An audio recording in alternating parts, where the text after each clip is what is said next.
Hello, everybody who has joined us on this summer day. Welcome to the Anticipatory Capacity for Governing Institutions and Technology Policy webinar. We have a great panel for you today with very interesting questions around how to break mental and physical silos in governments and in our minds around anticipation, the future of technology policy, but also the future of different substantive policy fields. Because what we are seeing today is that we are living in a more and more complex world, and we are seeing that these problems are kind of going beyond the normal silos that the governments have actually built. So these are going to be the discussion points today around the issue about how technology policy should interact with other governance institutions within the public sector, other policy areas, missions, challenges, goals, and how we can actually have a more integrated anticipatory process throughout the government itself. So we have a wonderful panel coming up. First of all, my name is also Piret Tõnurist. I work as a senior project manager at the Observatory Public Sector Innovation, and I lead the work on anticipatory innovation governance. And I especially look at how to make things work on the ground in governments towards those goals, to actually use the future in the present and work on an anticipatory, innovative way. I will be moderating the sessions, and we will have a wonderful panel of experts and practitioners who are going to share their insights with us. But before that, we are recording. The webinar will be available on YouTube afterwards. So if you are missing parts of it, don't worry. The recording is going to be online. Please do ask your questions to all the panelists through the Q&A function in Zoom. And also use the chat to introduce yourselves, comment on the discussion, and add the discussions items also in the chat format as well. So fantastic that you had found the time to join us during this summer day. But before we give the word over to our panelists and get the kind of the expert discussion going, then we want to actually use the expertise of the crowd. And also, we are using many questions, and we have loads of questions to you throughout the webinar itself. So now I'm going to ask you to take out your smartphones or smart devices, or you can also open another browser link, for example, Chrome, to join in on the questions themselves.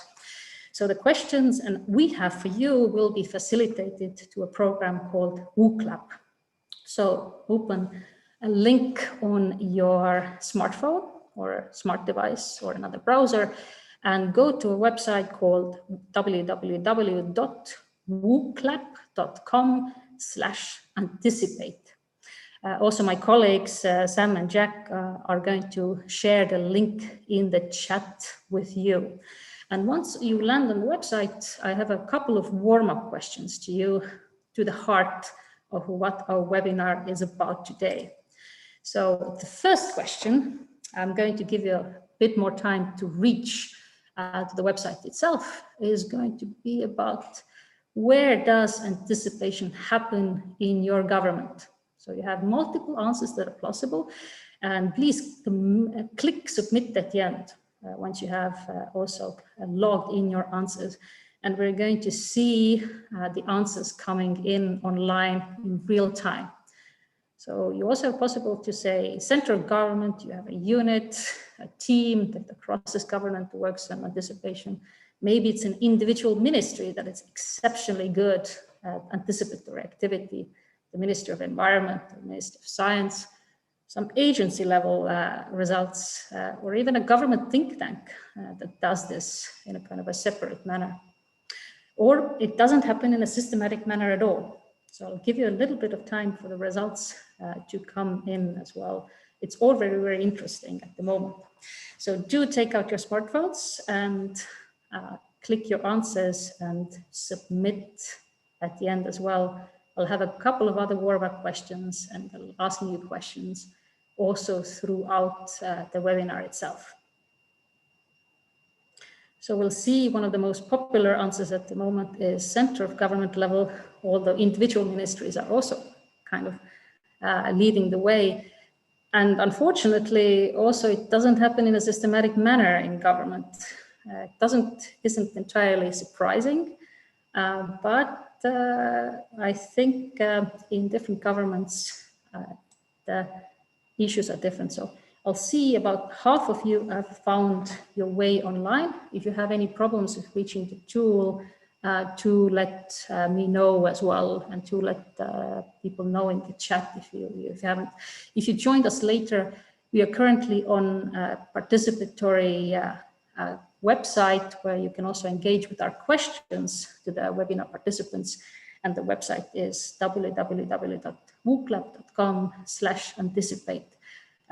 Please keep the browser link and the link open throughout the webinar, because we have other questions for you. And if a new question appears, then you can also log in your answers.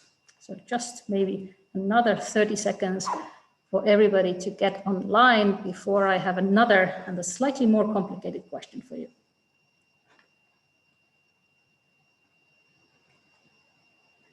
So at the moment, already closing in on half of the people that have responded, that have said it doesn't happen in a systematic manner, but also in different levels of government units, that it is happening. Okay, so if you haven't joined us on the tool, now you can also join us at any other point.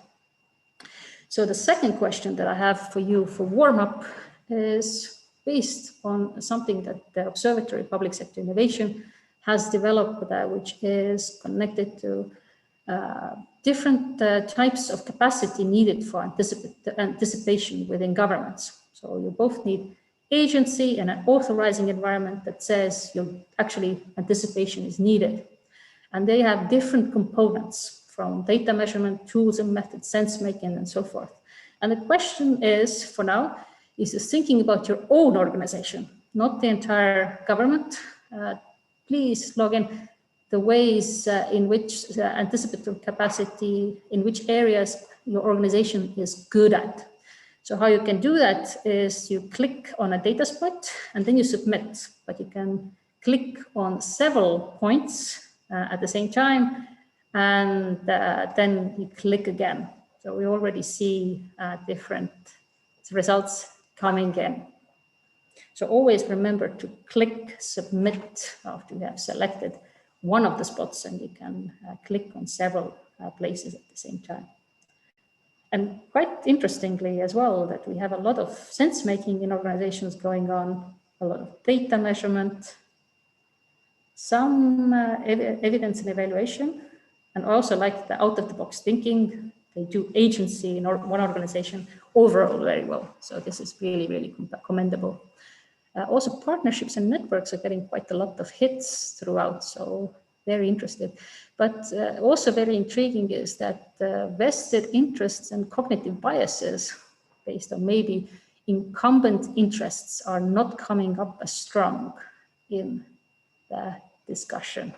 So I'm going to give you another 20 seconds to log your answers. And then I'm going to ask you at the final warm-up question of this section.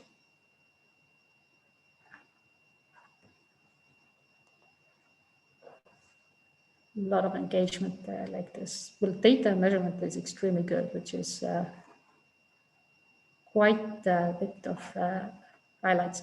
And for those participants who are logging in now or have logged in recently, you can also participate throughout the webinar on our participatory questions for the audience through www.wooklab.com/anticipate. If you tag that in your smartphone or an additional browser link, then you can also answer the questions once those come in. Excellent. And my last warm-up question before we actually go and hear from the panelists themselves is exactly the same kind of question line, but I would now want to know, what is your organization not good at?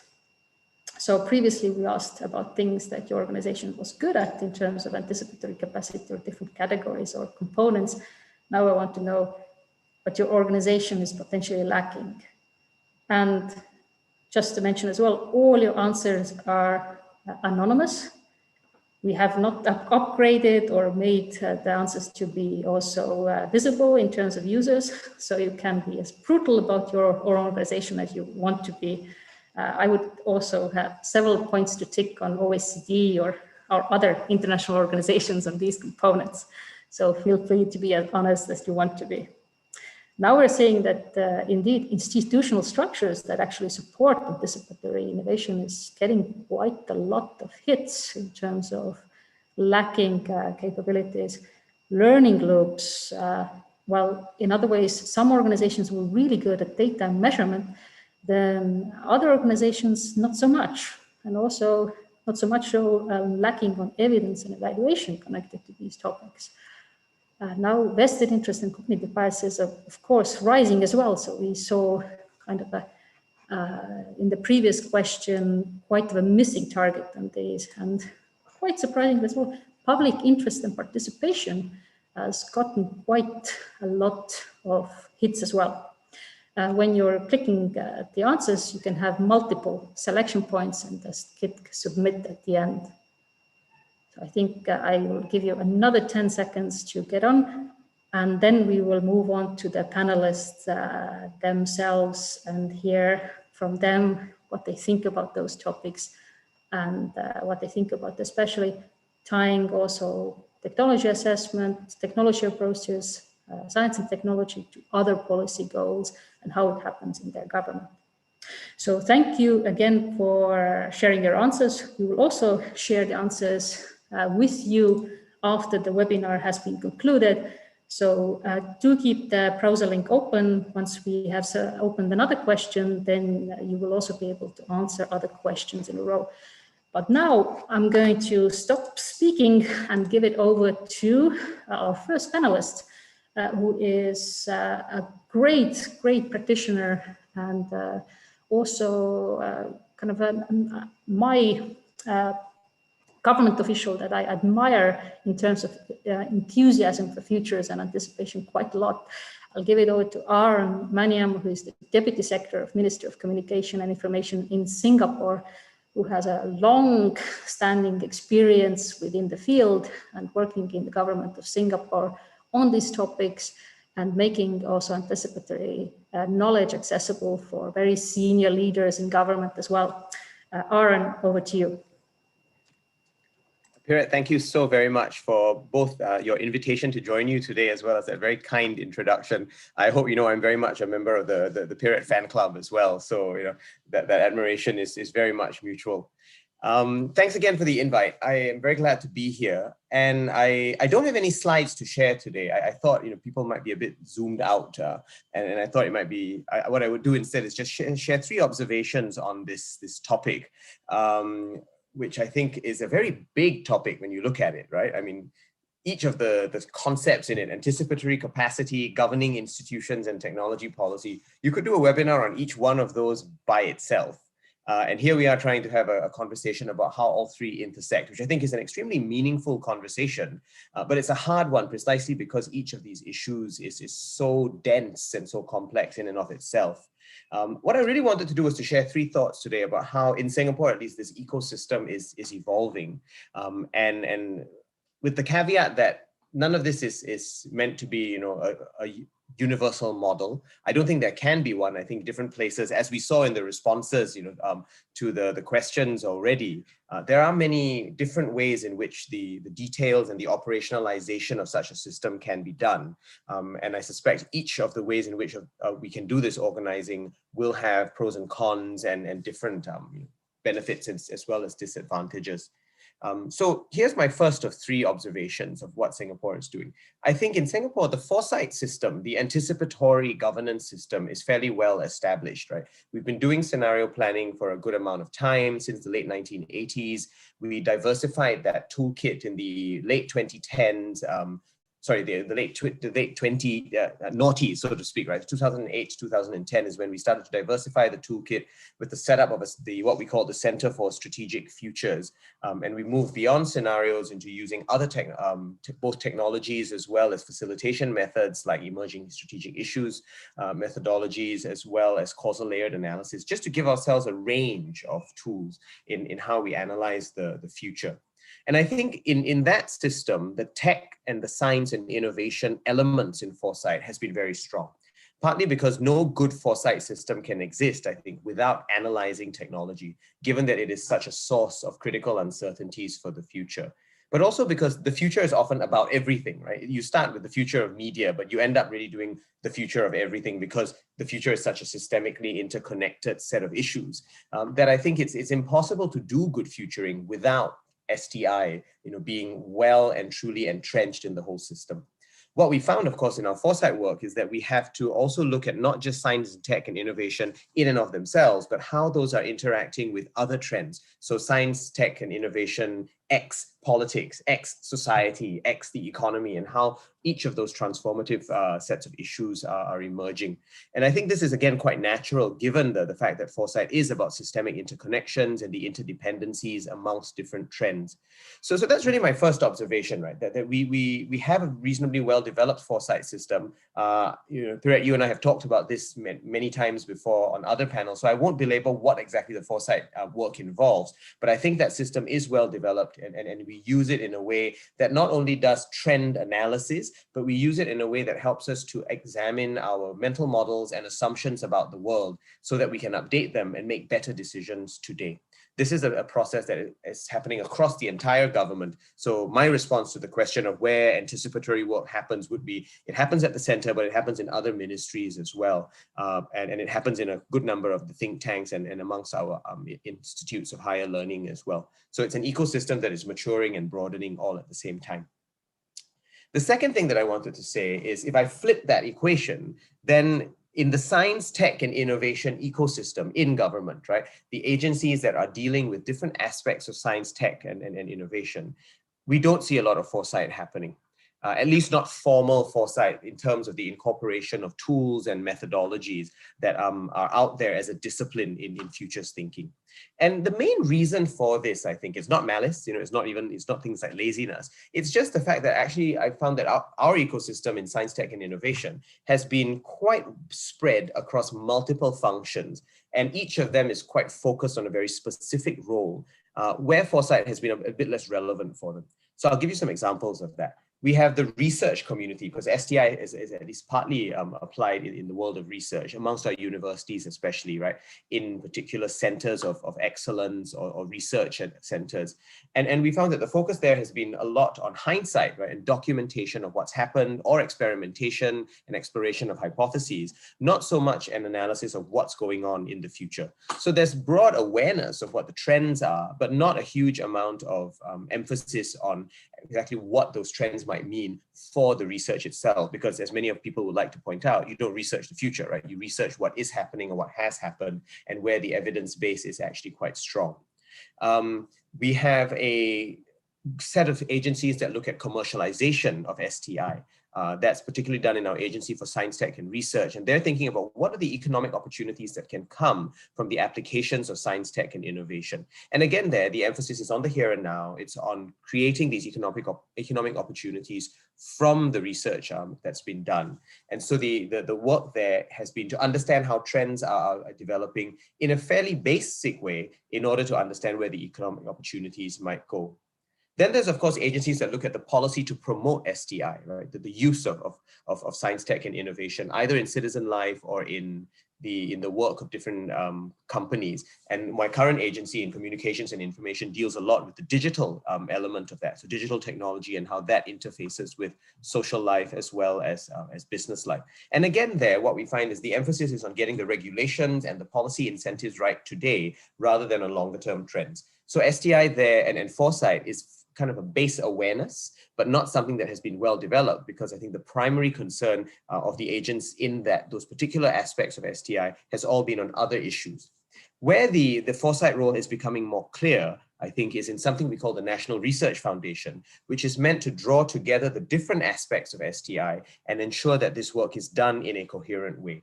So the National Research Foundation partners a lot with a section of the Prime Minister's office, which looks at science and technology policy and programs. And they are the ones trying to join the dots across the areas of research, commercialization, and policy, and ensure that there is an integration amongst them. And they are doing some very interesting work in scanning, in sense-making the world, and their regular monthly scan of interesting trends is something that I look at quite in a quite dedicated way, because I find that it's very informative about the sorts of trends that are out there that we need to be much more aware of.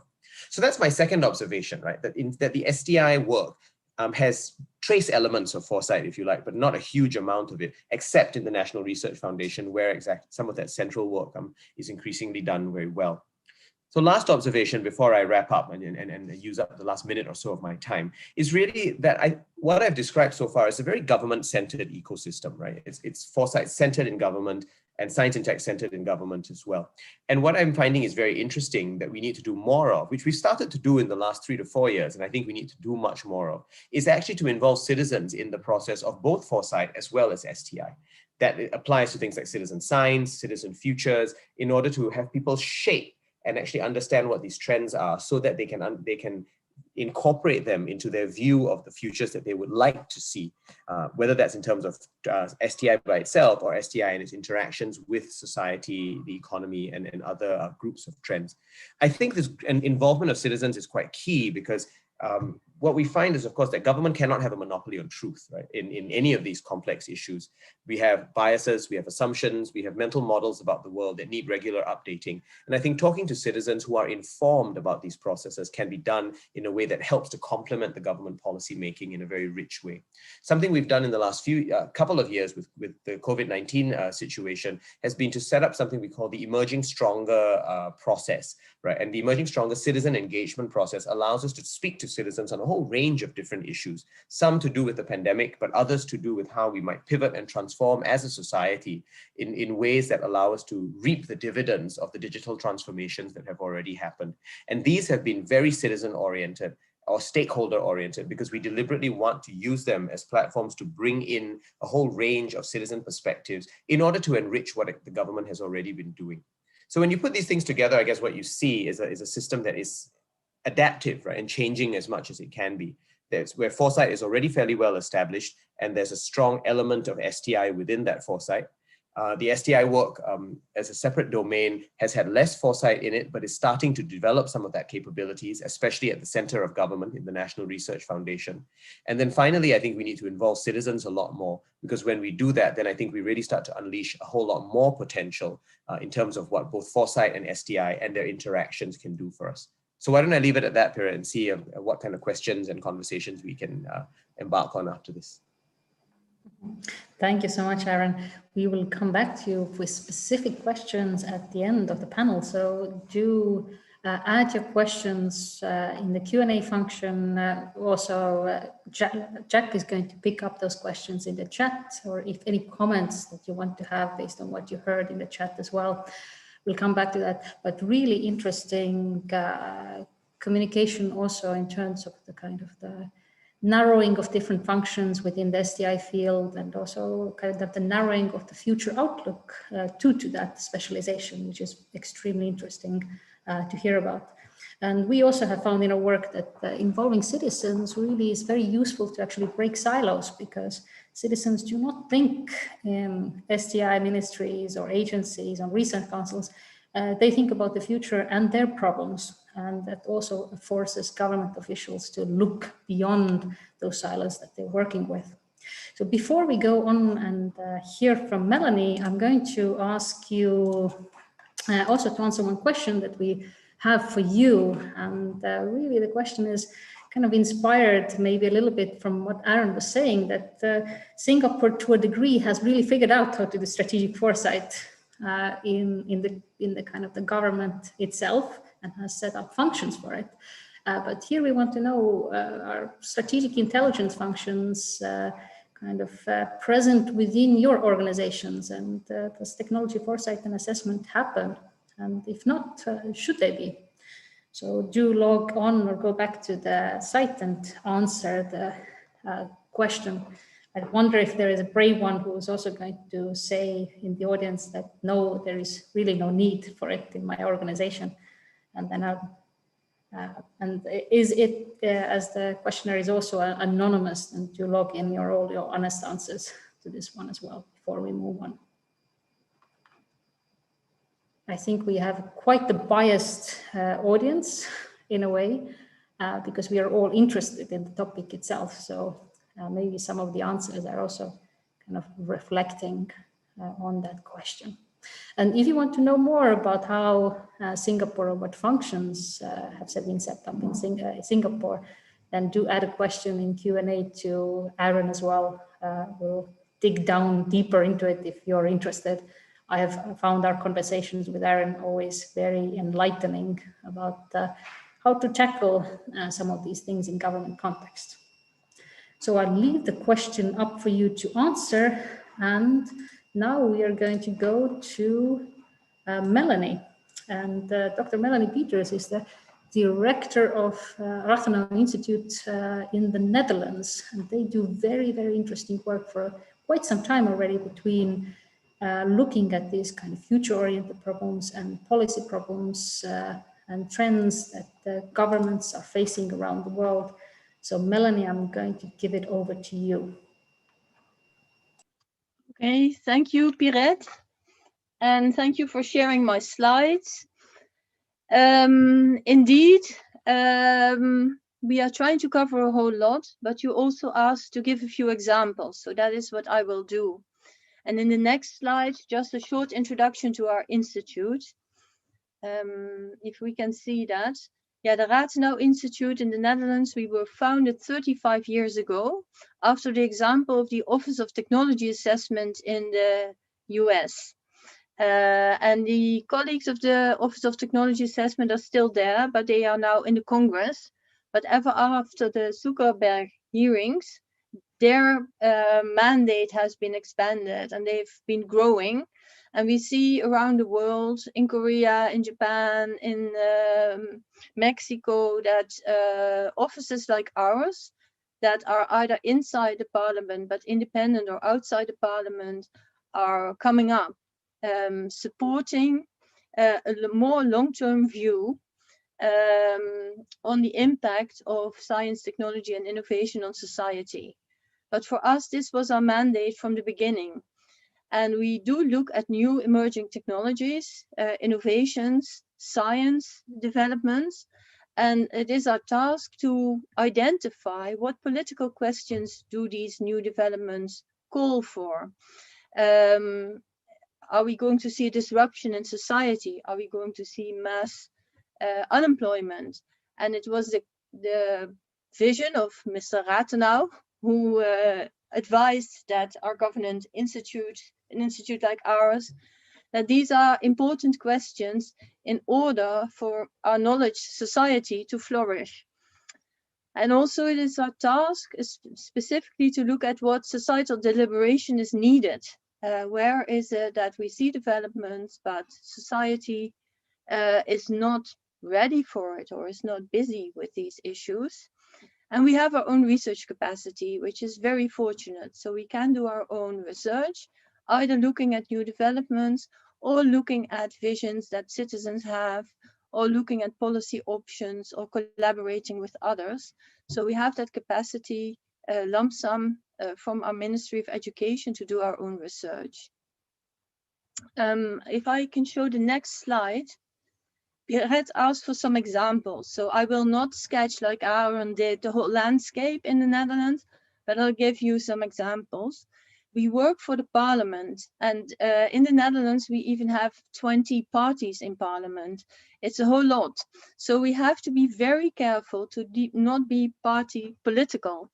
So we cannot be left-wing or right-wing, or populist or not populist. And in that way, we write reports. On the picture you see, we write a report for the Commission of Social Affairs on digital tools at work. But we make sure that we show all the different visions that there can be. and how we unite these visions by showing what values are at stake, because this is of interest to every politician. They are about our values. What society do we want to live in?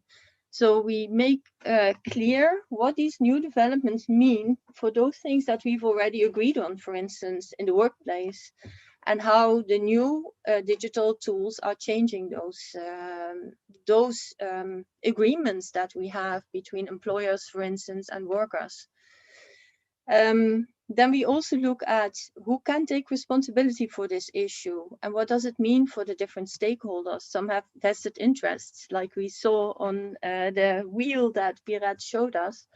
Others are newcomers who will be also going to Parliament and saying, well, actually, this is our vested interest. And also we will look at the policy options. We always talk about options because we don't want to be political. We want to give options to choose from. And we really make it clear these are actually things that cannot be dealt with science only or in the ministries. Here we do need deliberation in politics. And one of the examples that we've been working on is a standing committee since this year that is dealing with the future of digital society, and where our parliament and government is often dealing, for instance, at the moment is 5G. This standing committee can deal with 6G because it can look further ahead, or where the parliament and our ministry is looking at, can citizens be in contact with their government through WhatsApp? We say we already need attention for artificial, virtual reality, augmented reality, or digital twins. And this is something that this committee can deal with, supporting all the other committees in Parliament. And we help them to get a start. And it's a breakthrough, actually, this committee that has the position within Parliament to look a bit further ahead. This is just an example. On the next slide, I'll show a second example. Of course, OECD writes a lot about mission-oriented innovation policies, about transformations, and in all our countries, this is what is on the agenda. And even further than mission, we can also look at goals, societal goals, societal transformation. And what we very often find is that policymakers are very unsecure about taking decisions on these issues. But we know, for instance, an energy transition is a very political issue. Look at the yellow vests in France who protested and about the cost of electricity. So here we really need a multi-stakeholder initiative because these transitions are very technical, but also very political. They need policymakers who can write a path for the transition, but they also really need society to be involved. We call them wicked problems, complex, uncertain, and we've defined the role of government or governance as tentative. To give an example, we worked on geothermia in a region in the Netherlands, and actually all stakeholders were very interested in this. And it looked like a very green way of providing energy. But then new scientific questions came up. Actually, the underground was not so well known. And it came out that in order to release the heat in the underground, chemicals were needed. And this would compromise the brewery that was getting water from that specific area. So this is what you have to expect and anticipate. Looking at these energy transformations, for instance, that new technical or scientific questions will come up. But at the same time, new political questions will come up. Who is to decide on this? Is it the province or is it the city? Is it the mayor of the city? Or do we need more of a public dialogue in that area again, where people seem to be very having a consensus that they wanted to explore this option for their region. Now there were different opinions. So this is what we mean with tentative governance and something to anticipate on at all times with these wicked problems or transformations that at any time you can draw paths, but at any time new political questions, new societal questions, or new technical questions can come up. And the next speaker will speak a bit more about living labs. We've looked a lot at living labs and how there are various kinds of living labs and how they can help getting to grips with these issues of transformation, but only if it's done well. Only if from the beginning all stakeholders are involved, there is a common idea about what the problem is, and then a common path. And like I said, also the willingness to go away from that path if things turn out in a different way. But if you're interested, our institute wrote a lot about living labs, also scaling up and how they can be used as a way of getting to grips with issues away from the ministry or the regulator, but muddling through with stakeholders to find out what is really at stake. And the third example is on my next slide. I wanted to give, and it's very much what Aaron also pointed at. Maybe the next slide can be up. Is that very often policies are stuck or parliament is stuck. And we have it in the Netherlands a lot around bioethical issues. And we were involved in a dialogue with the public because our government and our parliament wouldn't talk about modification of human DNA, heritable DNA, because the political parties involved in the government did not agree on this issue. And at that time, instead of trying to make more policies that are even more complicated, it can be very good to go back to society. And it was interesting because we had many technical briefings about what do we want? Is the Netherlands not missing the boat if we don't allow these techniques?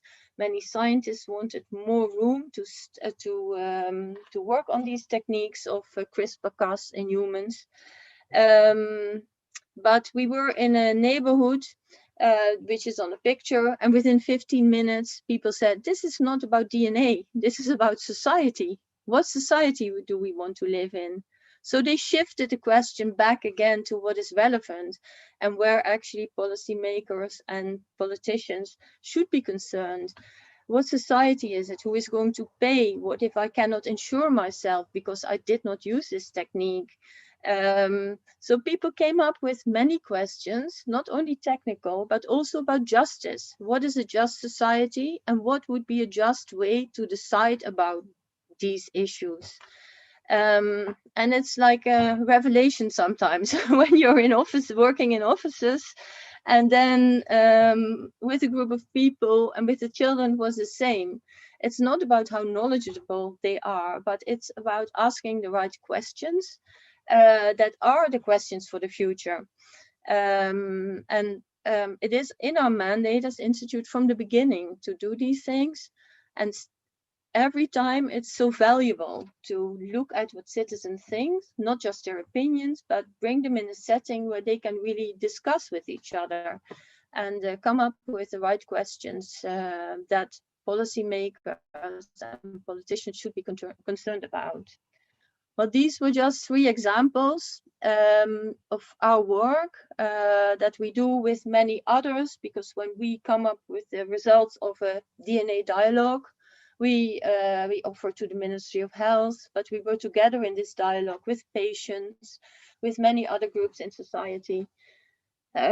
So yes, we think in terms of ecosystems. We are one organization within this ecosystem, but we have the luxury that we can look ahead. We can put things on the agenda that are not only for today, but also for tomorrow.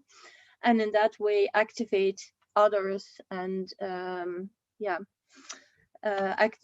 empower our parliament, empower our policymakers, and not to say that we can cover the whole of the Netherlands, but by having this specific task, we can have an impact on this whole ecosystem of people who are busy with policy and politics. Thanks. Thank you so much, Melanie. This is extremely interesting as well. And I have kind of several reflections that I also want to take up during the panel discussion. So there will be several questions, and also I see questions coming in on the Q&A if you want to take a head start and look at those. In the meanwhile, I'm going to ask you also, the whole group, 2 questions from the audience, really connected to the topic at hand as well. And the first question, a quick question I have for everybody is, does your government technology and innovation policy directly influence other policy areas? And to log your answer and then also click submit. And during the time you're logging your answers, also maybe a reflection based on what Melanie was saying about the need for discussions. So I had 2 questions that basically were coming up when I was reflecting and listening to Melanie as well, is that while those fabulous dialogues are happening, and we're also seeing technology dialogues in other countries happening around other these issues. And of course, technology is kind of dual in nature, that we both influence technology based on those discussions, and technology influences us. And then the question is, how much do we want to, for the technology to influence us? What is the kind of a society that we want to live in? So the question is how we can actually have those discussions. But also more importantly, once those great examples have been conducted, do the government officials and the policies that we design afterwards, are those insights really taken into account in concrete policies, interventions, innovations on how we direct technology? So this was my first reflection listening to Melanie. And the second one is based on, while you're answering the question, is also based on the discussion that we had on Monday with a group of government practitioners talking about barriers to anticipatory innovation governance.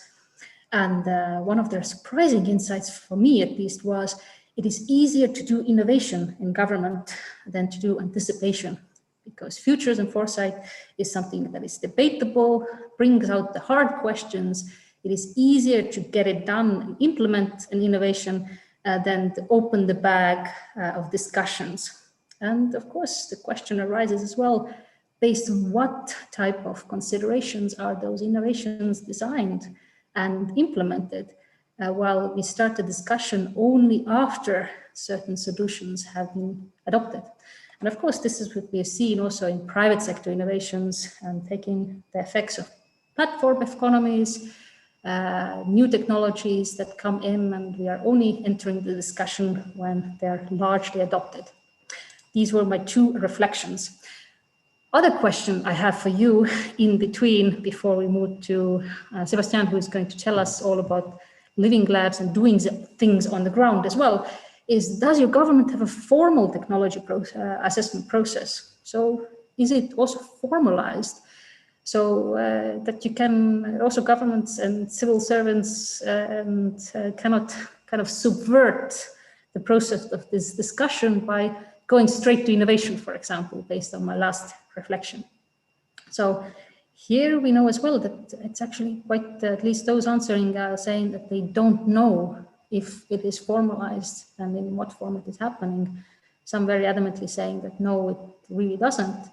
And mostly seeing people seeing it on an executive level of government happening as well. We added the process of a parliamentary process there, based on also Melanie's new reflections and new developments in the Netherlands and elsewhere, where also parliaments are trying to get involved with these processes. So, for example, in the government of, in the broader public sector of Finland, they have over a 20-year experience already with future committees, and having future committees in the parliament working on some of the technology assessment issues, but they're still unique and quite separate from the rest of the government and the rest of the government's work. So I'll give you another 20 seconds exactly to log in your answer to this one, and then we're going to switch over to Sebastian, who's going to tell us all interesting things about what is happening on the ground in actually the world of testing of technology and other topics connected to that. So 5, 4, 3, 2, 1, and I leave the question open for a little bit in the background, but now we are going to go to Professor Sebastian Protenho in Carl von Linde Associate, who is a Carl von Linde was Associate Professor of Innovation Research and co-director of the Munich Center for Technology and Society, and doing great work on the ground in this field. So Sebastian, over to you.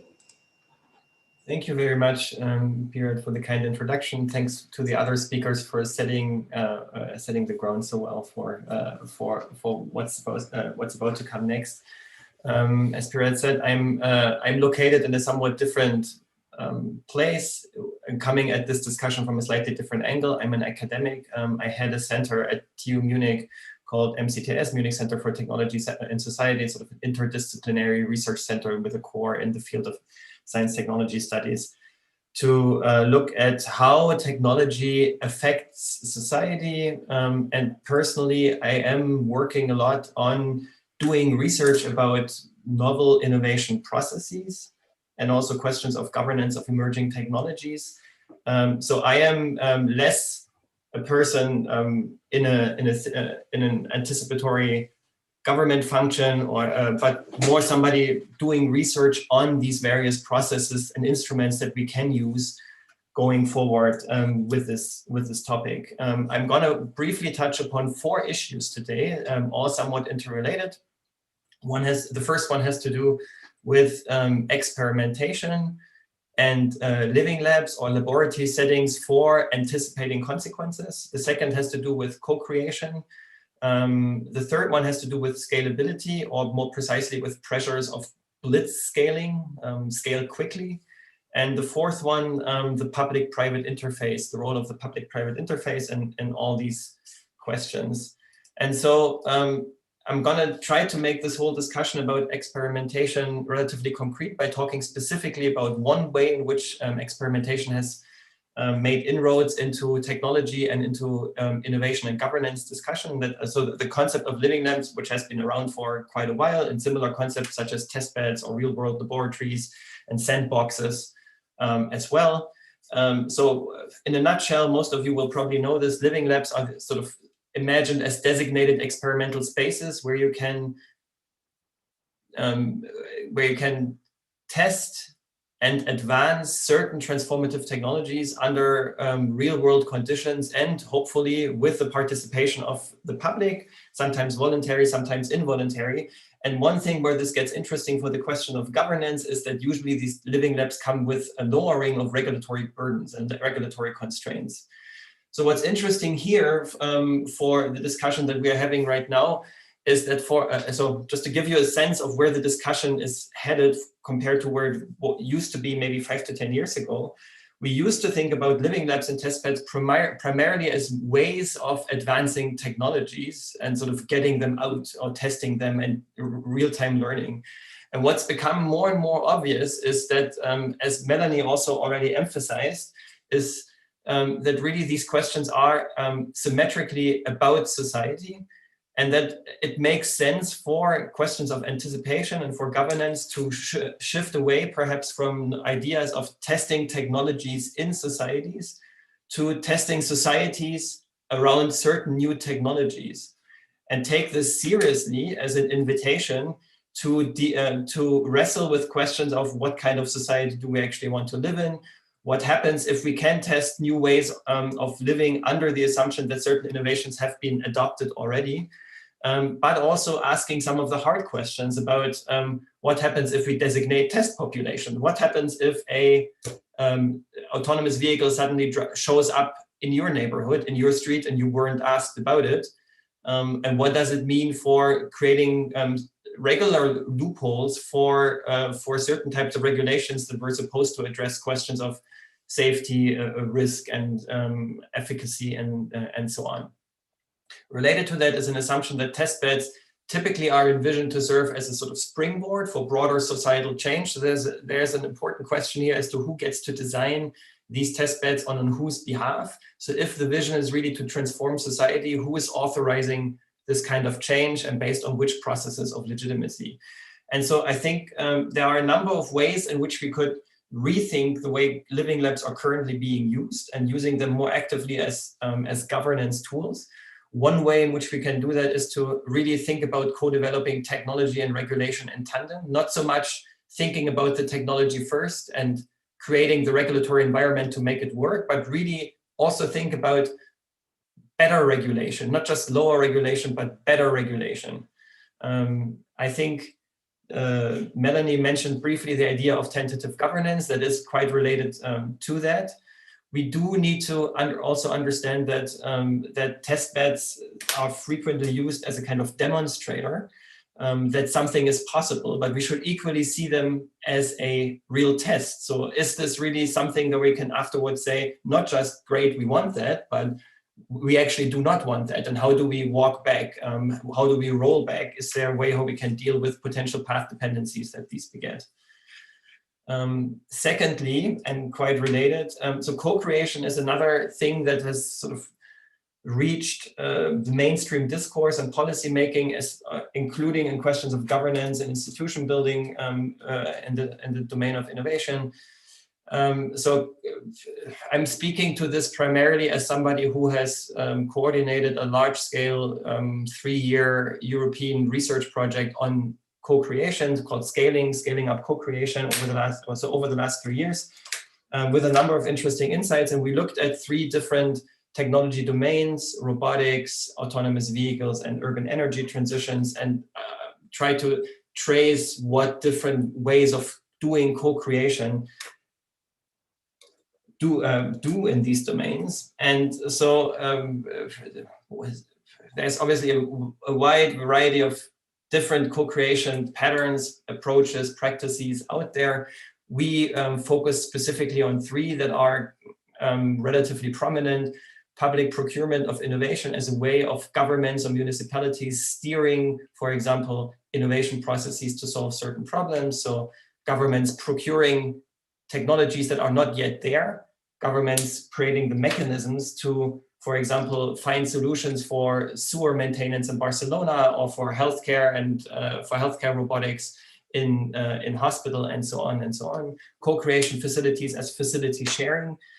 Very often this happens at the intersection of university and industry. Living labs, I just talked about that, a wide variety of versions out there.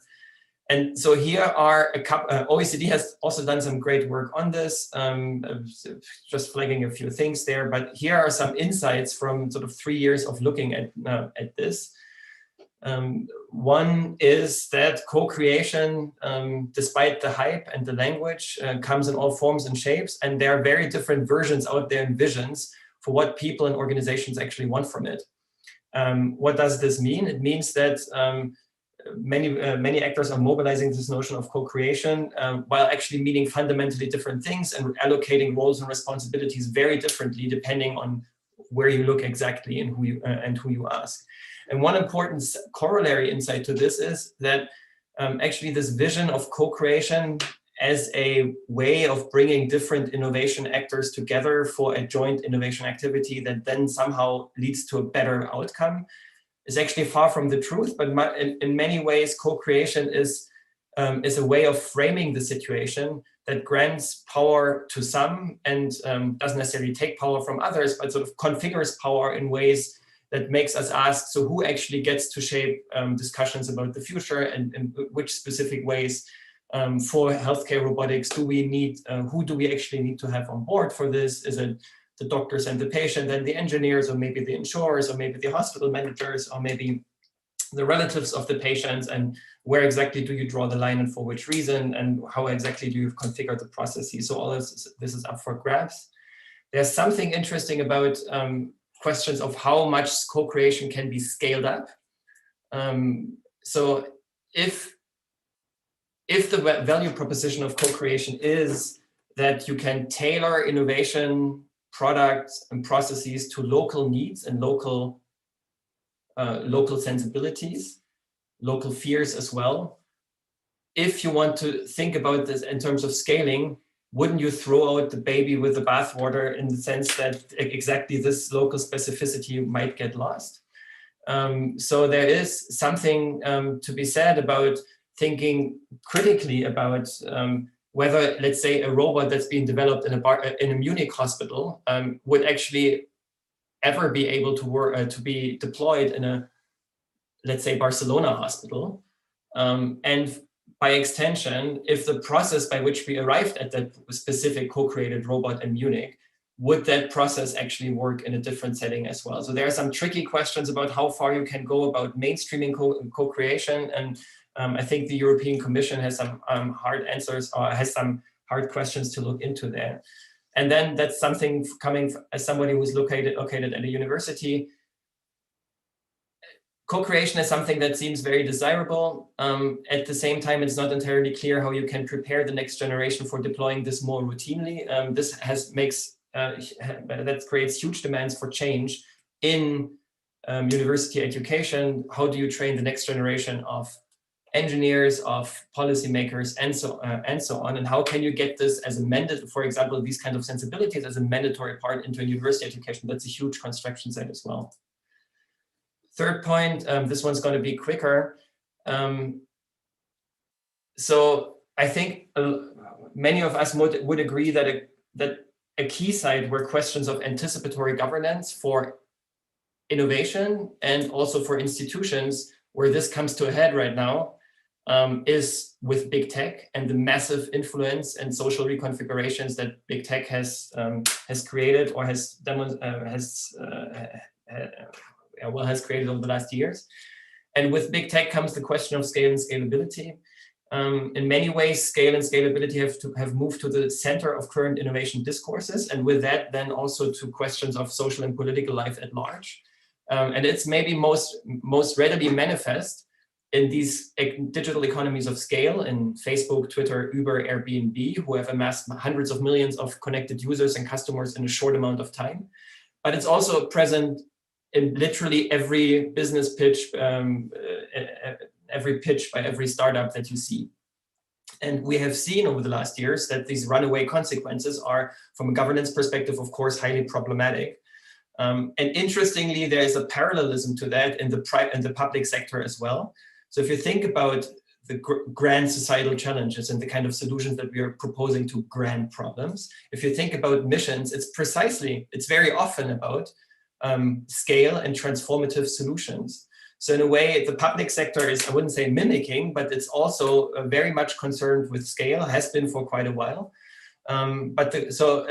There's reason to think critically about what does it mean to frame societal problems and problems of governance as problems of scale in the first place, or scalable transformations. What does it mean to require solutions to be scalable, whether it's a technology or a policy? How is power reconfigured when you think about scalability? How do you deal with innovation landscapes where sort of the capitalization of blitz scaling drowns out everything else? So here are a couple of things that also come out of this project. Scalings.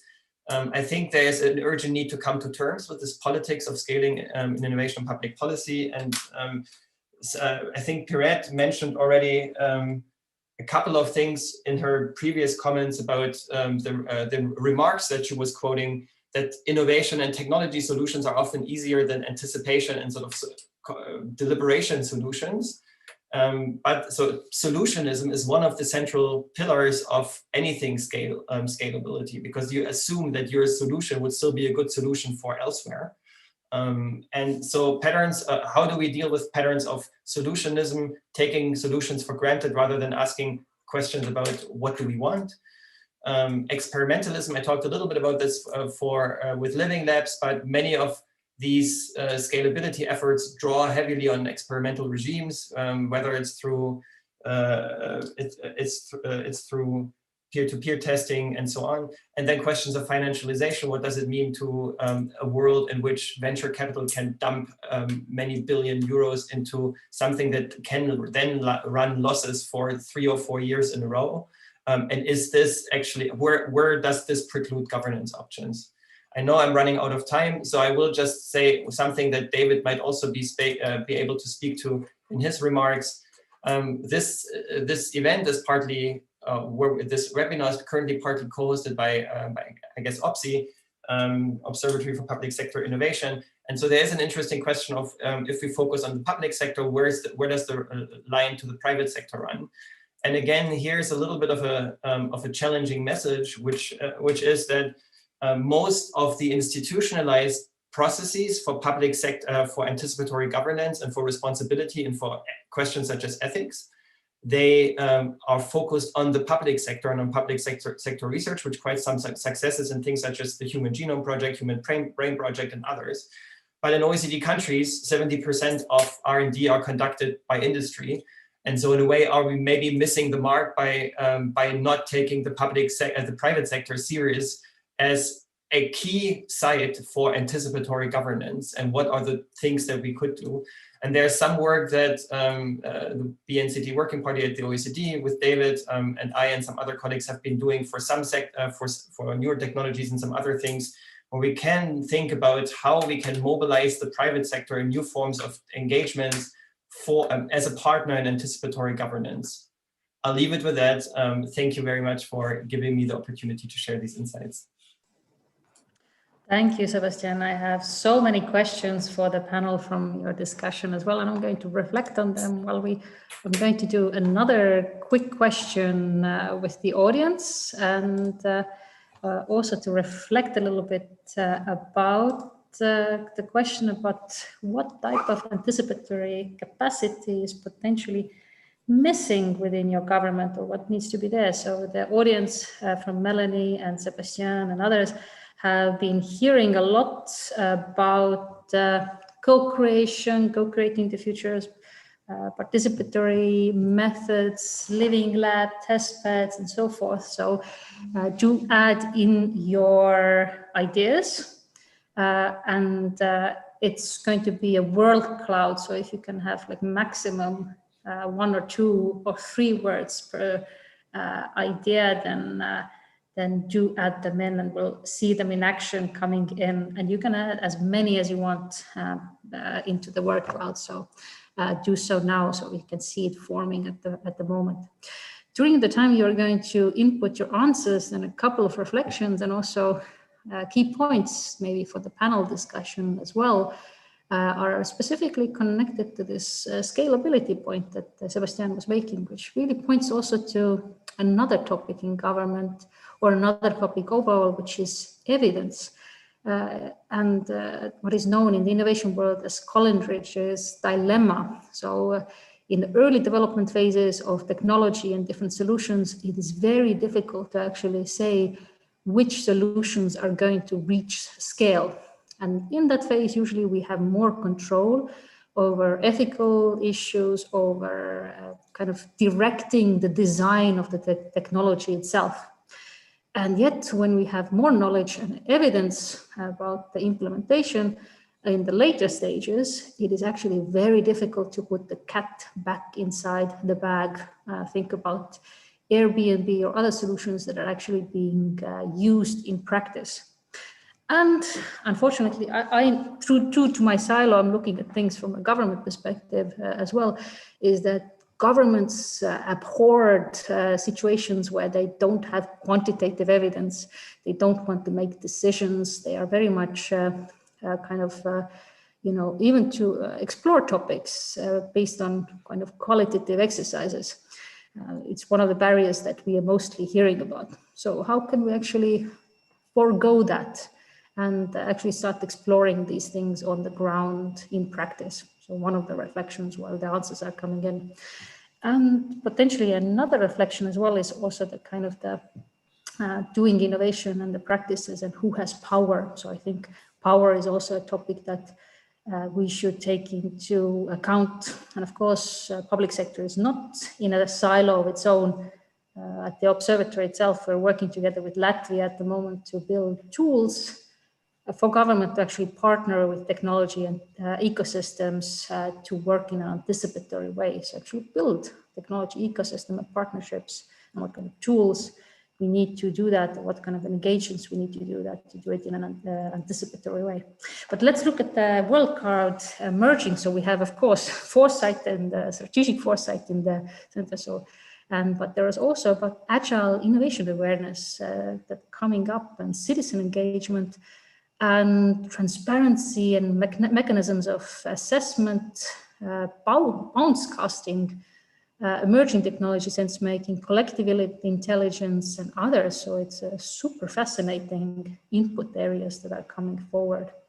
And I think I leave the question open in the background, so you can keep on adding to the cloud while I'll give it over to David, who is actually going to tell us about what's OECD going to do about it, and how OECD is currently looking at this topic. So David Winikoff is a great colleague of mine from another directorate, and who is a senior policy analyst, and also the main secretary of the Working Party on Bio, Nano, and Converging Technologies that was already referenced by Sebastian. So over to you, David. Thank you, Pirette. And can you hear me? Great. So this has already been a really interesting panel. And of course, it makes me want to add a bunch of new or different slides to my deck. But instead of that, I'll just maybe reflect on one or two things before going into my presentation. I think one of the reasons that Pirette and I organized this session was that we felt like the communities doing foresight and anticipation for governmental systems, looking at innovation and government, should be talking with those who are doing the community doing foresight and technology assessment in the STI community. And perhaps more could be done to connect them. I think if one has the right model of the technology, government, or governance relationship, one could see immediately why that is a necessary connection. I mean, just think about how technology and governance co-evolve. The digital transformation transforms how we relate to each other, how the government relates to us. It's deeply implicated in the questions of politics, ethics, and social organization. And likewise, you can think about how it required a lot of actors to work upstream to shape the internet into a free space, a space that may be threatened now, but which has been shaped along its trajectory. So technology and governance operate very closely together. And for that reason, we can't think about the future of governance and government without arguably thinking seriously about the future of technology. And I don't think we can think seriously about the future of technology without thinking about our governance systems and the future of those governance systems. So the bottom line is we should be talking about the interconnection. And I think this talk focuses more on the technology governance side, but this could easily intersect with what we've been talking about so far. So let me start the presentation.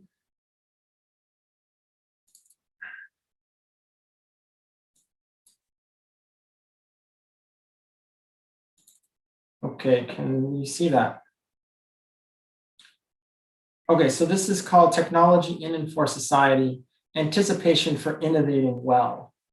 And the argument, one of the arguments for anticipation and anticipatory governance is that we have faced a number of challenges if we want to create the conditions for the development and diffusion of trusted and trustworthy technology for governance and for people. Emerging technology has the issue that it's rapidly evolving with unclear impacts. There's uncertainty. There are misfits between existing technologies, emerging technologies, and the existing legal and regulatory categories. The uniquely disruptive aspects of many technologies mean that social disruption is deep. Just think about Uber. And the other aspect of emerging technology is that, in fact, technologies, platform technologies can enable large areas of work And each of which has its own potential consequences. And a good example is Industry 4.0, or what the OECD calls the next production revolution. So all of these reasons make it very difficult to govern technology and arguably require different kinds of models, ones that are more anticipatory, in part for some of the reasons that Pierrette flagged around what's called the Coleridge Dilemma. If we regulate early, the full consequences of technology might not be fully apparent. There's a danger of misguided or inadequate regulation, or unnecessary regulation can constrain innovation. And on the other hand, one could regulate later, but changing course may become expensive. If, as Pierrette said, the cat is out of the bag. It's difficult and time consuming because technology is actually built into the infrastructure. And end of pipe solutions might be too late. As the legal scholar Lawrence Lessig has famously said, code is law. And this just underscores the way in which a technology, in this case, coding and digital technology, can actually act as in a governing fashion. And so arguably one needs a different kind of stance for governing emerging technology, one that is a more anticipatory. And so at the OECD, and I should say in collaboration with some work with Sebastian, we began to articulate some design principles for what could be called upstream governance in the innovation process itself. That somehow governance should be engaging through different kinds of policy levers throughout the innovation process, and emphasizing certain kinds of principles, one of which must be anticipation to approach and to address the deep uncertainties that are brought by emerging technologies, but also other design principles that resonate closely with some of the other themes we've heard, the issue of inclusion and inclusivity, not just in terms of who has access to technology, but also who is involved in the production of technology and who is involved in the deliberation about technology. And third is the principle around directionality, which is also about goals, and mission orientation is one instantiation of a directional approach to innovation. So these principles cover the anticipation, the when, inclusion, the who, and directionality, the what and why. And these should engage the process of governance for innovation. The tools and mechanisms and levers you could see, I won't read through them, but the point is at many stages of technological development, certain kinds of governance can come in, especially those that are anticipatory, inclusive, and directional. One can see then how an anticipatory stance towards the governance of technology means that there could be intervention of various kinds, again, not necessarily regulatory, but in terms of collective decision-making, participation, setting of inclusive and forward-looking agendas, that these can engage the innovation process at upstream phases and basic research and applied midstream phases and downstream phases. Of course, this the linear model that this implies is perhaps a little too simplistic, but this is just a schematic way to show you that governance can engage, and especially anticipatory governance. And that this is a way for working perhaps productively and pragmatically within the confines of the Coleridge Dilemma. Anticipation as a metaphor means that because prediction is impossible, we're not aiming for prediction, and foresight doesn't aim at prediction, I will tell you. But the point is to anticipate possible plural futures, and that this can shape our engagement with the innovation process. And anticipation can make sure public concerns are responded to. It could enhance resilience.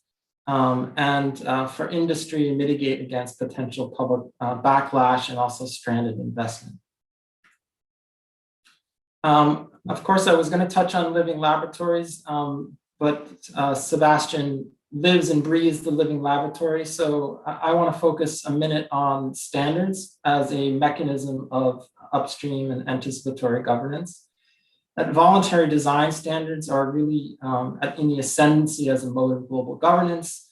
They're seen as market friendly, they have global reach, they can move across complex governance challenges, across levels and sectors. But standards actually create facts and embody values. Some have called standards expert knowledge stored in the form of rules. They operate in technical idioms, but they're instruments of moral economy, and they enact values. And for these reasons, there are spaces that should be subject to certain kinds of democratic inclusion, arguably. Safe by design and ethics by design are examples of upstream governance, whereby communities of practice and other publics can help build in certain values into the development of technology. President Macron mentioned the ethics by design specifically when talking about AI. So I want to just finish up by introducing this and advertising this meeting that the OECD will be sponsoring in December. And it's being called Technology in and for Society, Innovating Well for Inclusive Transitions. And the idea here is to combine an interest in socio-technical transitions that are deeply needed. We have unprecedented global challenges. We need transitions in areas like energy, agri-food, and manufacturing. Perhaps some of the regulatory and ethical discussions around emerging technologies have not adequately acknowledged the extent to which we need to leverage emerging technologies. But at the same time, we cannot ignore the ways in which emerging technology is disruptive, can carry not only short-term impacts and risks, but carry, as we've heard, long-term implications.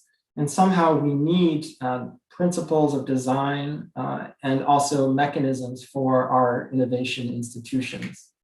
So this meeting will has a slogan of innovate more, innovate well.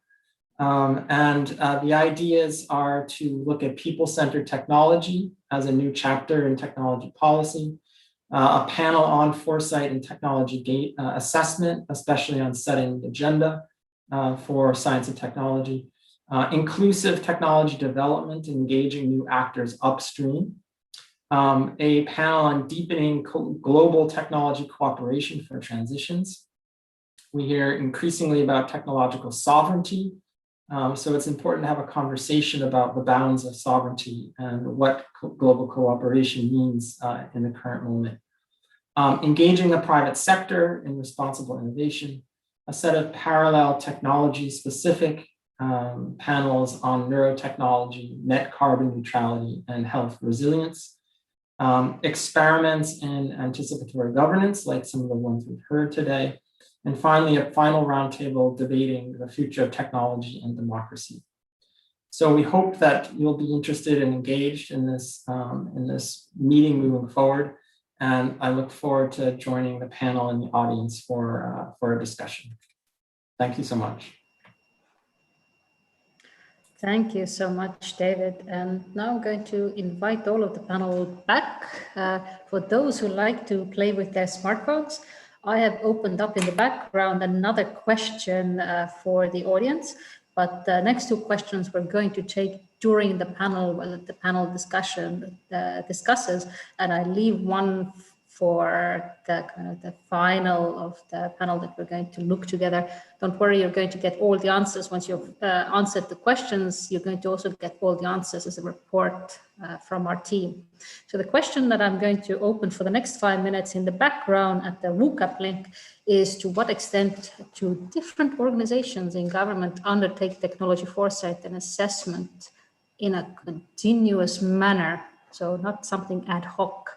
So you can rate the different organizations that we have proposed out for you, scroll down and then put submit when you see there's 7 different opportunities or different partners that we've mentioned, and then do rate them. But I'll go straight to the panel, back to the panel, and I think one of the questions that has been asked in the Q&A and has been discussed by all of the panelists is actually the participation and citizen participation and upskilling of citizens to actually participate in these processes. One of the also very interesting questions we had from the audience was, why does the government always have to have the final say about the outcomes of these processes? So first of all, I want the panel to reflect on, first of all, how do you actually select the participants in these kind of co-creative processes, and what should their role be? So what should we actually expect from citizens in participating in these processes? Maybe we'll start with Aaron to begin with. We haven't heard from you in a while. Thanks a lot, Pierre. Those presentations were fascinating as well, by the way. Thank you so much, Melanie, Sebastian, and David. I learned a huge amount.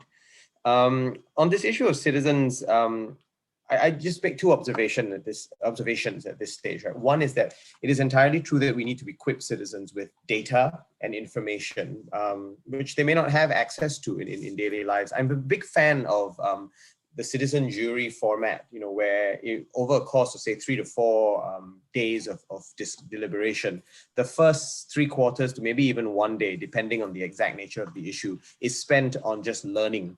Right, learning from experts, and it might be policy experts, it might be scientists on particular issues, or experts from social science, if that's the kind of issue that's being discussed. But bringing in experts to really share and kind of ramp people up to the right levels, I think that's super important. And certainly in the deliberative processes that I've been part of, we always devote at least a good section of the first day, sometimes even a little bit of the second day to learning. And we will actually ask citizens, what do you need, right? What do you need us to add to your toolkit?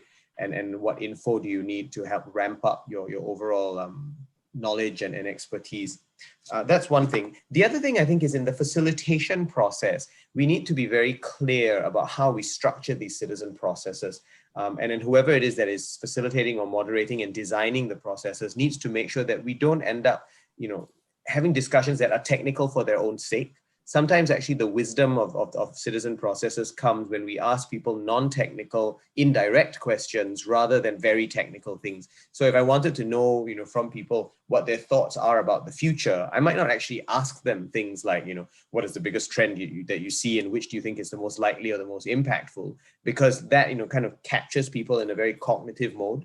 What I think is a more meaningful question is to ask people what they're afraid of, what are they, what kind of aspects of the years to come are they looking forward to? And then from there, actually, we get a lot of implicit qualitative data around what fears they have, what things they are watching out for that might actually end up being really interesting trends on the horizon. So I think learning how to use oblique questions rather than direct ones can actually be very, very indicative of citizen wisdom.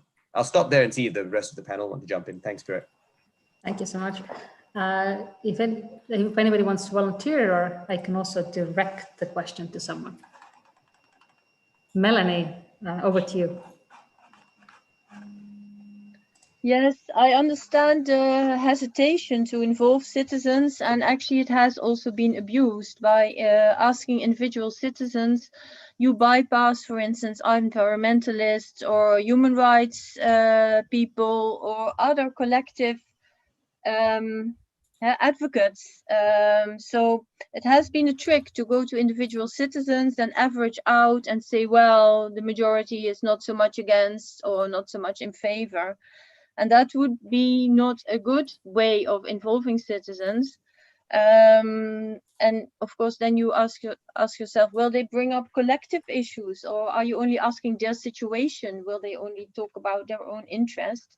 But if you create a space, much in the way that Aaron mentioned, it's called by creating a space, you can do very different things. So you can look at different opinions, and we always record the broadness of opinions, because sometimes a minority stance can really be the pointer at the future, or can be really be the pointer for fears or hopes or things. So we notify opinions, but we also go in the debate to values. What is it underlying that you find important? And then not only for yourself now at this very moment, but also in the future for the rest of society. And in that way, we present a much broader range of what citizens say, and definitely not average out. It's not a one man, one vote system where you then can never say that you have a representative group of people. And we also make sure that we do have very not representative groups, so they have a chance to enter the debate, and often use different language.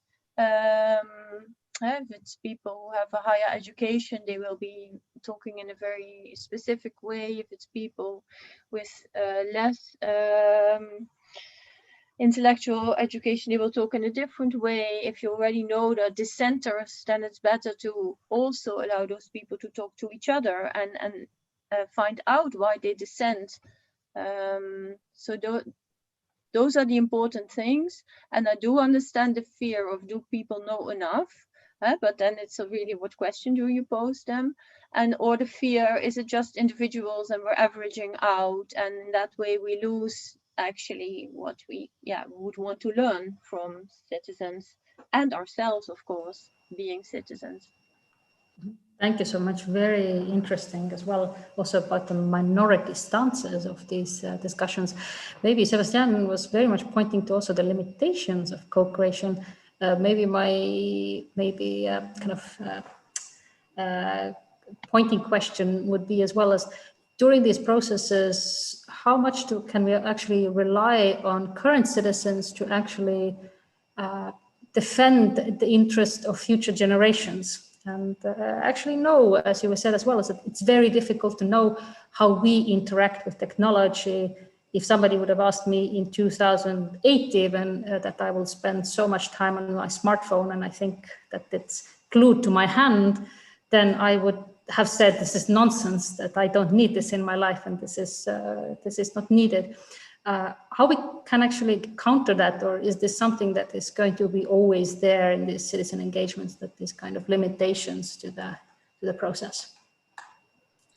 Maybe just a couple of reflections that align very well with what Aaron and Melanie said. I think, and so first of all, I'm a big fan of co-creation efforts, but I think it's not a panacea. So you need to be critical in the way you self-reflexive in the way you deploy it. I think it can provide important insights or additional inputs into some things where they traditionally didn't used to be, but an overt reliance also comes with considerable risks. So if I were to put it maybe a little bit provocatively, the problem that co-creation is trying to solve is, I guess, the problem of democracy and deliberation, but it's sort of in a microcosm, maybe specifically the problem of representative democracy. So what is a good representation of the public, or do we maybe for purposes of innovation want even different kinds of representativeness than we want in regular political processes, because it brings out different types of knowledge that we might otherwise overlook. And for that, there's a huge spectrum of opportunities. You can think about citizen juries, as Aaron mentioned, it's sort of a mid-level kind of format. You can think about very quick and huge formats such as hackathons, which throw out a vast section of the population while also mobilizing a huge number of people at the same time to work and stuff.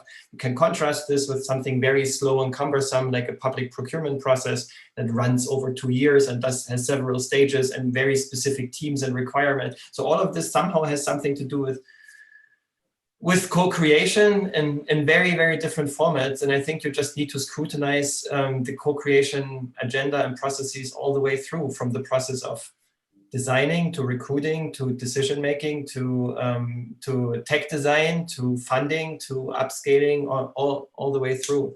So one thing, maybe two quick final notes. One thing that we always encountered is that everyone who participates in a co-creation process is acutely aware of the limits. It's not, we are as researchers are not telling them anything new. So in a way, what you need is basically a kind of process where people can agree on the kind of process to which they want to come together. That sounds a little bit theoretical, but you need as much of a capacity to reflect about the co-creation, the limits of the co-creation activity, as you need to reflect about the limits of the technology development process through co-creation. I know this is slightly academic.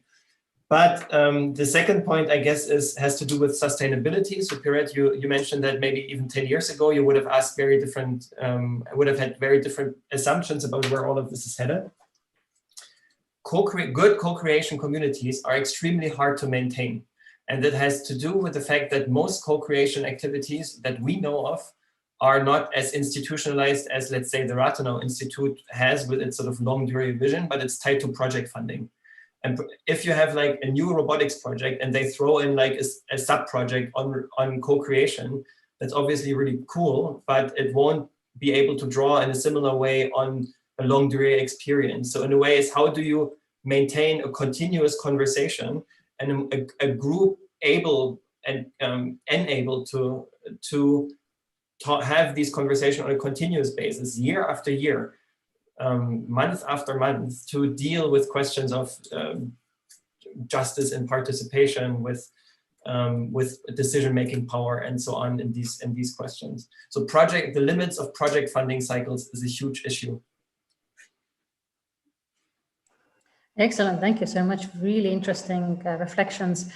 I'll direct it to a new discussion to a new direction, but in between, I've also opened another question on Book Lab for everybody to answer, which is another word cloud question. So add in as many answers as possible, but I will send you all the answers after the webinar is over, so don't worry that you won't see it now. The question really is connected to different tools and methods that have already been mentioned. So the question is on what kind of anticipatory governance tools are being used in your government at the moment, and mention as many as you want, put in as many as you want in the background for those still willing to play with their smartphones, like potentially me in the background as well.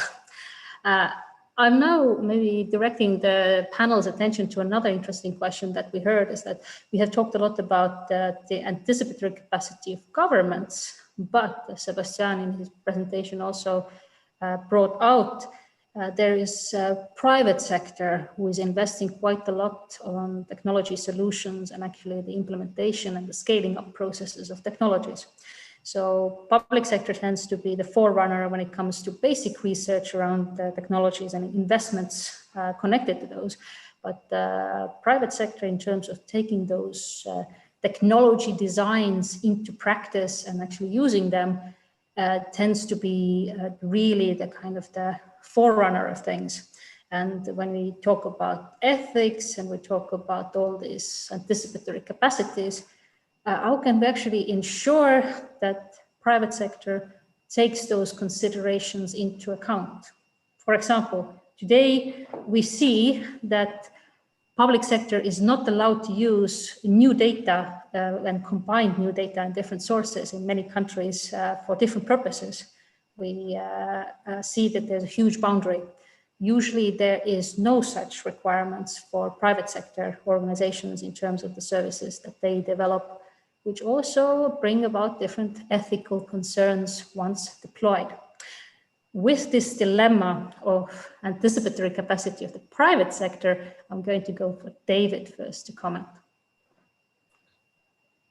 This is a hard question. I'll try to do my best. I want to just make one brief comment on the public question, which is, I think we need to decide what the goal of public engagement is. And I think ultimately the goal is to build the deliberative capacity of various communities to engage in the discussion.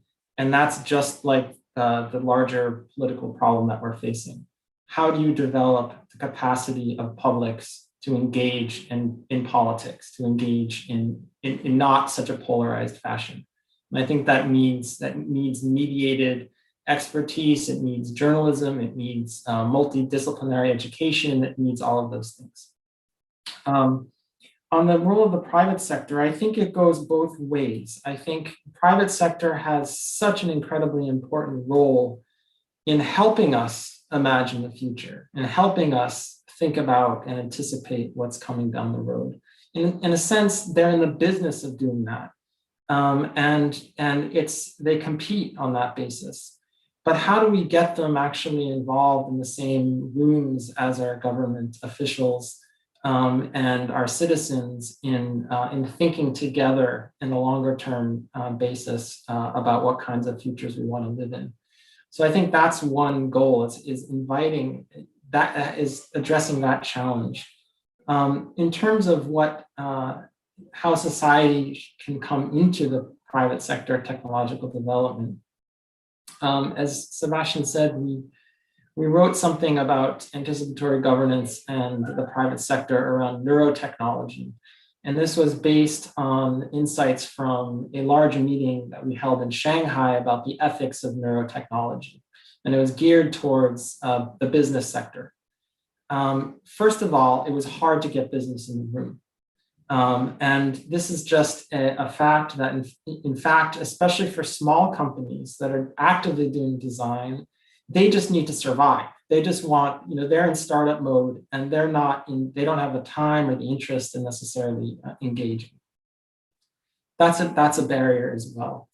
Now, I think what we can do is, and we see a pattern now of social entrepreneurship, of B corporations, of value-driven corporations that embrace values in the very architecture of their corporate structure.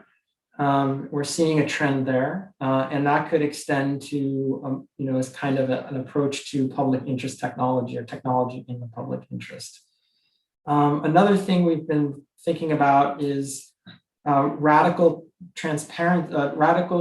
transdisciplinarity in the development of technology. That, in fact, engineers their goal is to optimize for a particular value or goal. They don't come in with that. So in fact, if one can articulate a goal through participatory processes, through the input of humanities, through input of social scientists, perhaps we select a goal that's more value-driven in accordance with societal values, and engineers could actually optimize for those values. So radical transdisciplinarity, transparency, and inclusion in public sector foresight processes. Thank you so much, David. I think also our behavioral insights team at the OPSI would have a lot to say about this and how to also nudge people in companies to take part in this. And there's a lot of discussion. I'll go to Aaron next to reflect. Yeah, I love that question, and what we can do to involve and include the private sector. One thing I found really powerful is for government to define challenges really clearly and say, and this is in a sense the spirit of a hackathon, but hackathons are often done for business solutions, right? Whereas I think what's really interesting is when we do them for public policy purposes. Estonia does this wonderfully well, I think in terms of just defining, what kind of challenges they want and then getting different solutions to come. We in Singapore do something we call the National Innovation Challenges. And they're basically open innovation processes where we'll say, this is a broad theme. Either we'll have a very specific question and invite solutions, or we'll say, here's a theme, energy, land use, and then invite creative solutions that help us to optimize either of those things. Both of those I think are useful because they set a set of bounds and parameters within which people can exercise all manner of creativity. And I think that initial bounding, setting of constraints, if you like, actually ends up getting us to a better place because it helps people to focus their energies on very specific problems that have public policy significance. Once that's done, actually, a lot of the principles that David talked about are exactly right? Involvement, inclusion, and I think allowing for spaces within which experimentation can happen is actually all very, very powerful insights. Excellent, thank you very much. Sebastian, over to you. Well, I'm not sure I have a lot of things to add to what David said. I think for me, one of the big, just to underscore one element, one of the big targets for anticipatory governance is really in the intersection to startups at the moment. I think if there is a way to get, well, to get them into a mindset of considering not just surviving and scale for profit, but to get into a mindset of considering social dimensions of scalability from the get-go as part of their business model, as part of their technology design, as part of their innovation processes, I think we could achieve a lot. And all of it. So right now, it's extremely hard to get into this space. There's, one could think, for example, so a little bit where this is happening is sort of sustainability investment, and there's some venture arms that sort of specifically speak to that. But I don't think we have any systematic way of saying, here you are a tech startup, 3 people in a garage or at an incubator at a university or in Singapore or wherever you're located. Find a way to systematically take into account these questions of anticipation and social change. I think there's just, at the moment, we are lacking these instruments, and that's one of the big levers to aim for in the next years, given that we're so much in an era of entrepreneurship and entrepreneurial zeitgeist or spirit. So I think that's a big goal to keep in mind going forward. Excellent, thank you. Melanie, do you have some final words about working together with the private sector and including or developing their anticipatory capacity, or kind of making them anticipate some of this or caring about some of these topics outside of profit? Yes, actually, you said, were you successful in the Netherlands with the actions that I described in my talk? And I think that we've really found language that is also, we talk now a lot about public value. And the private sector, including startups, are very interested to demonstrate that they add to public value. And we've also had some innovation funds after Corona, and finding this common language maybe is very soft, but it shows that it can be done, and that new technologies, and especially AI, can be more meaningful if you start from this public value proposition. So, and the public sector has written statements about this and visions about this. Our cabinet also, beyond the silos, you said, can you come,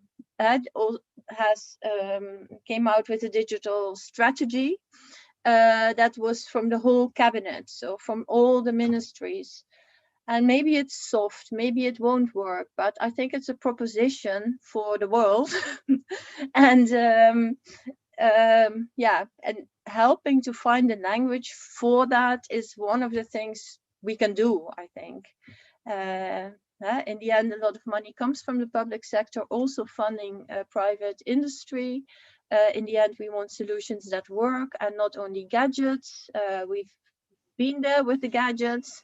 We don't want a platform economy that is destroying our democracy or being destructive. So, that could be a change. And a small role in that could be to add, to develop the language for this change, orienting people to what is meaningful. Maybe that's a hopeful last word. Thank you so much, Melanie, and thank you everybody who is also been speaking and also participating in our online questionnaires in the background of the panel. We are a few minutes behind of wrapping up, but I'll also try to do that very quickly now. We should have, of course, anticipated that the conversation is going to be so fantastically interesting that we need a bit more time to do that. But I think there is plenty to discuss in other webinars and specific topics to pick up. And that will definitely do. And also there's so many topics for David on his big conference at the end of the year to pick up on and kind of tackle and find. From my side, I have to say that I have gotten quite a lot of insights and over 30 different research topics that I've actually noted down, or avenues that the observatory has to actually look into as well to make things work. In the meantime, when I'm wrapping up, I put the final question online as well for those who like to also submit their answers. Give us homework. What do you would like to know about anticipatory governance? Where should we dig down deeper, more? Answer questions. You can write multiple answers and we'll see them coming in. In the meanwhile, a huge thank you to Melanie, Sebastian, Aaron, and David for their contributions to the webinar. It has been absolutely fantastic and interesting for us as well. We're co-hosting this webinar together with the Science, Technology and Innovation Directorate together with David. And we hope that we will cross silos, work together more exactly on these topics further on down the line in OECD ourselves in the thefuture on these topics as well. For now, I say thank you to everybody who participated, also the participants that joined us during their holidays. I know that there are many that have also notified that they will join from the beach or elsewhere.